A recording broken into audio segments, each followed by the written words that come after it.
And this engagement planning obviously is whether it's a new client or it's a continuing client. So each client each year you go to your client, you're still going to engage in this engagement planning process. You have to. Things change at the client, people change. You have new audit staff rolling on. If it's a publicly held company, you could have a partner, an engagement partner rolling on, and a new engagement partner rolling on.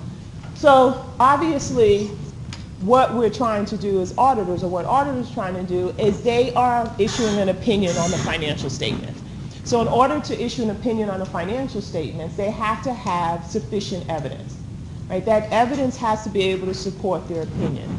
If you look at some of the deficiencies that the PCAOB has noted with respect to their audits, their investigation or examination of audits, what they're citing a lot of times when they're citing deficiencies is that the auditor's work does not support their opinion.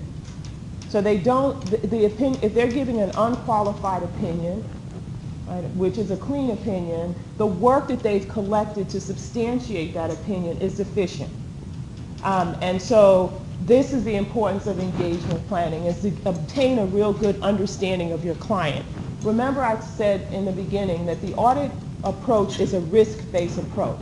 So a huge part of engagement planning is being able to identify or gather information, evidence to support your risk assessment.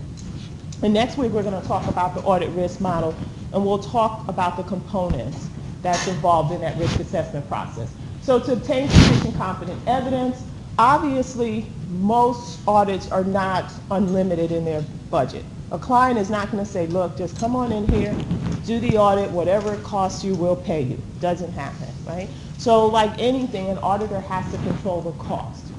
You have to have reasonable costs. The client is not going to allow you to run away with costs. So you want to be able to keep your audit costs reasonable.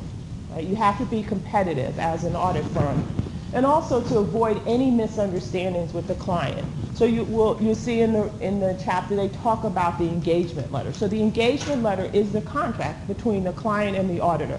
It lays out specifically what the auditor is going to do and what the client is going to do. So what schedules are the client going to provide? What personnel are they going to make available to the audit team so that the audit team can conduct the audit efficiently and effectively?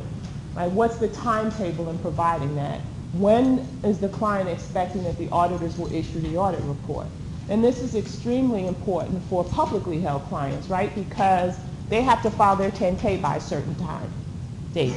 And so it's important that these days are laid out in the engagement letter.